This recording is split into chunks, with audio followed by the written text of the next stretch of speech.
Hey there, Internet fans. It is Ryan Perry with Simple Biz Support. It is Thursday, therefore, we are talking with Virginie Dorn of Business Website Center in Petaluma. Good morning, Virginie. Good morning, Ryan. How are you today? I'm doing fabulous, leaving for vacation tomorrow, so I'll be in Wisconsin visiting family for 11 days. Very much looking forward to it. Fun times, fun times. Yes, and I understand you just got back from vacation not too long ago. Yes, it's the sad story of my life. I did have to come back to work, but Yes, I it had a lot of fun. happens. But it's good to get away every now and then. Yes, very true. All right. Today we are going to talk about blogging and the importance of having a blog on your website. And, I think for me, blogging is really about SEO. When done correctly, that should be the primary goal, is how to get visibility on the website. So today I want to talk primarily about visibility, SEO visibility. The other side thing, and maybe we can talk about this at a later date, is the actual content itself, as far as writing for your reader, converting, positioning yourself as an expert in your industry. But today, let's really talk about blogging from an SEO point of view. And I know that you're a big fan of blogging. So, what do you feel the primary important thing is when it comes to blogging and building visibility on the web? Well, it builds content, and content is still king with Google. Google crave for information.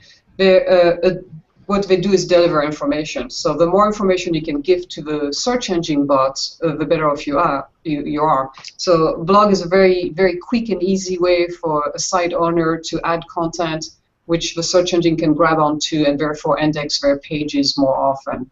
So it's all about content.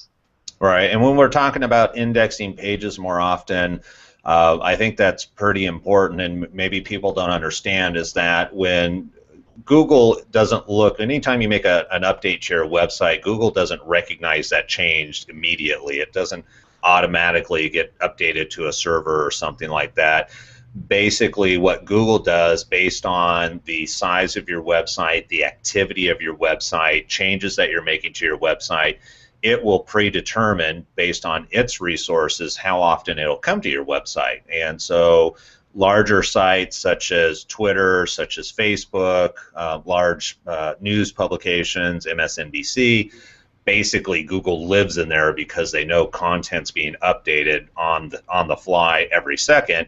However, there's also web pages that maybe haven't been updated for 5 years, and therefore Google's not going to spend as much time in that website. So from a business owner's point of view, Virginie, why is it important to create a blog from a Google indexing point of view?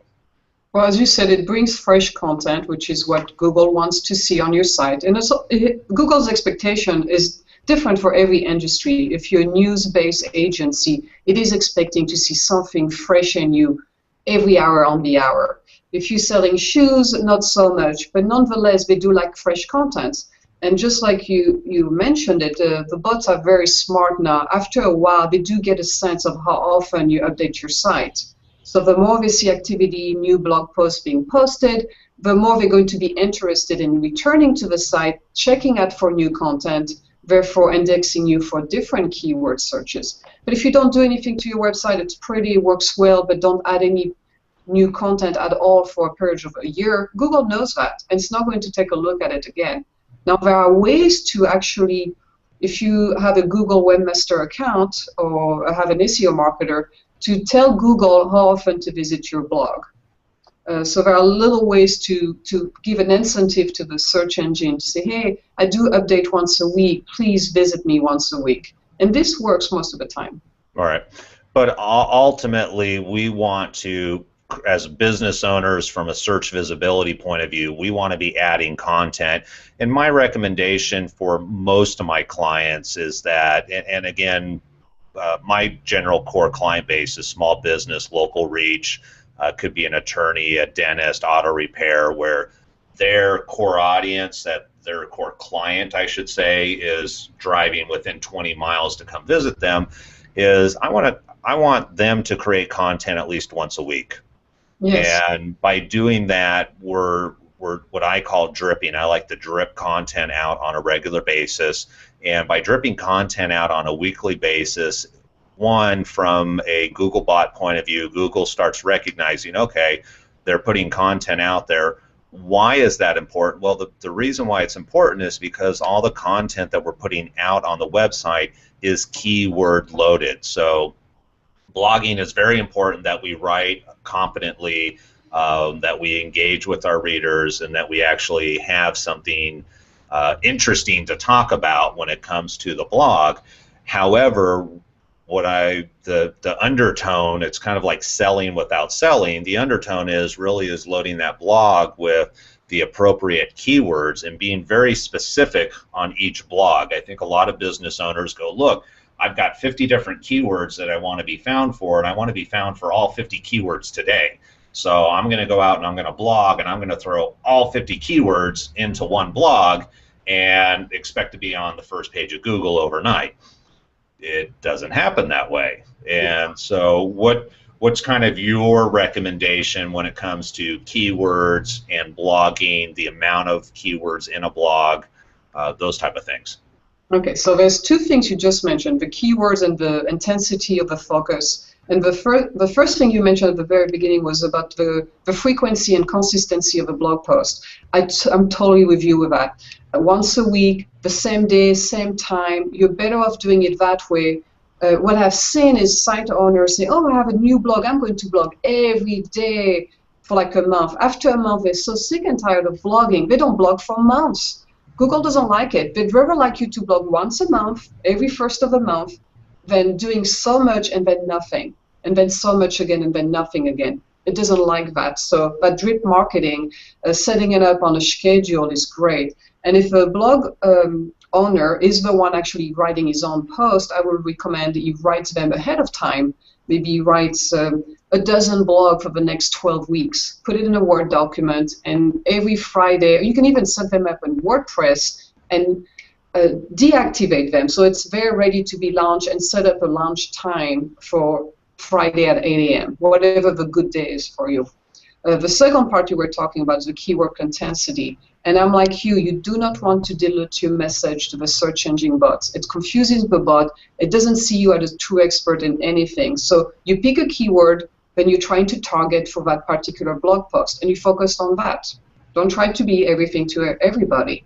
So if this week you're trying to, I don't know, focus on new veneers because you are a dentist, this is all about veneers. And nothing else. It's not about cavity removal, none of that. It's all about veneers. And the content, the imagery, the illustration, the bullet points, everything should be about the veneers, that particular post, and nothing else. Right. And at the same time, just so people aren't confused, is that when you do post a blog and it's going to be a blog about veneers, every other word should not be veneer.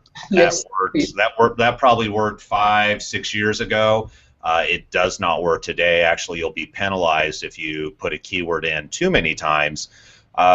So, for me, I always write towards the reader, and it's really about creating content that's going to engage the reader, that's around a specific topic. And I think from a business owner's point of view, what you really need to understand is that if you're going to be in business long term, and you're going to make a commitment that, yes, you want to be found on Google, and that blogging is going to be one of the tools that you use, and you're going to blog once a week, that's 52 pieces of content every single year. If you're going to be in business for 5 years, for 10 years, think of the amount of content that you need to create. Now, that can be overwhelming, so it's kind of like, how do you eat an elephant? You do it one bite at a time. So don't worry about the overall picture, just worry about the 1 week. And really what I'm trying to drive at, though, is that it's okay to write very specific content. Somebody told me years ago, take something, go a half-inch wide, but go a mile deep with it, and really get into the details and the specifics of why one part is important. And if you do that, what you'll find is that, one, you'll come up with a ton of different type of blogs that you want to write about, so you'll never run out of content. but your content's also going to be uniquely different from everybody else out there, because they're just writing generic content that isn't specific necessarily. It is so true, because if you do have a post and it's so focused, you have better chance to be indexed for that very focused key search someone might have in New York City looking for a very specific type of veneers, for instance. Right. Your chances are far greater than being a generalist. Mm-hmm. You want to be a specialist and just focus, like you said. It is not brain surgery, but people are not listening, and they're trying to talk about everything they offer into one mega blog, then last 12 paragraph, which nobody's going to read, and Google is not going to be interested in. All right, and I think this all boils back to the fact that I think a lot of people are, they don't understand the internet, they don't understand internet marketing, because we're not engaging one-on-one with people. But the reality is human behavior is still relevant, because there's a person on the other side of that screen that's reading. So, you know, as a business owner, you always want to put yourself in the shoes of who your client is. What are their problems? What are their concerns? What are their fears? And, you know, if they're just reading general content that everybody knows, you know, how I'm a dentist, I'm going to write a blog on how to brush your teeth. Well, that's really not that exciting, and the reality is there's probably not a lot of people looking for a dentist through how to brush your teeth. They probably have a very specific question, such as, you know, my molars, you know, the teeth in the very back are painful. You know, they feel like they're being squeezed, or they're tight. And that might be a wisdom tooth issue. And so, you know, I'm experiencing a problem. And if you write an article about that now, because if I'm experiencing that problem, I can relate to it. Or if I have a large, well, I do have a large gap in my teeth, you know, so if you actually write an article that gives me solutions on, you know, from a dental procedure, here's 5 different ways you can fill a gap in your tooth. Now that's relevant to me if I have that problem, and that's really being specific. You're really narrowing your audience down. But again, if you're that end user, do you really care about the general article of how to brush your teeth, or why dentures are great if you don't have any teeth? No, I want relate to me, my problems, that unique problem that maybe only, you know, a very small handful are, but by connecting with those people, they're more likely to turn into clients for you. Yes, correct. So again, being focused. Yeah. All right, very good. We are. That's all right. We're coming up on time here. We got about 2 minutes left. The other thing I think is really important is a lot of people aren't sure as far as a blog. You know, is it just a couple of paragraphs? Do I have to write a whole dissertation?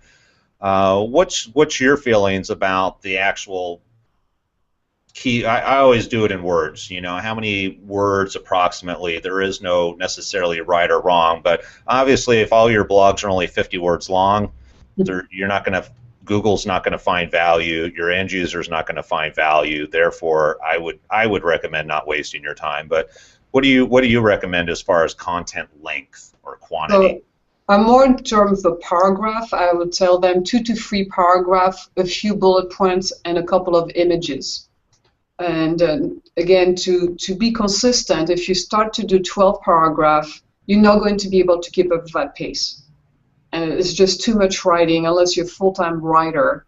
And also, nobody's going to read it. So 2-3 paragraphs, a couple of bullet points right underneath to break the monotony of the page, to highlight what you just discussed in the paragraph. One nice image at the bottom that illustrates what was talked about. I think this is a nice setup. It fits nicely in a computer screen, and visitors are most likely to read the entire thing, which is what you want them to do. Right, right. All right, very good. I think with that then, actually, yes, our time is up. I think, you know, next week, unfortunately, I won't be around since I will be on vacation, but I think we should continue the conversation about the blog, and why don't we actually talk a little bit more in detail about what goes into a good blog, not necessarily from the SEO point of view, but how to generate content, and even where do you find content. I think a lot of business owners really are overwhelmed. I think there's too many options. I know I have the problem with my business of actually going, geez, what am I going to write about? Because there's so many options. It's hard for me to just focus on, okay, I'm just going to pick one or two. So I think in 2 weeks when we come back on Thursday, we should talk about that. That sounds lovely. We'll do so. All right, sounds good, Virginie. As always, I appreciate your time, and I hope you have a great rest of the week. All right. Bye, everybody. All right, take care.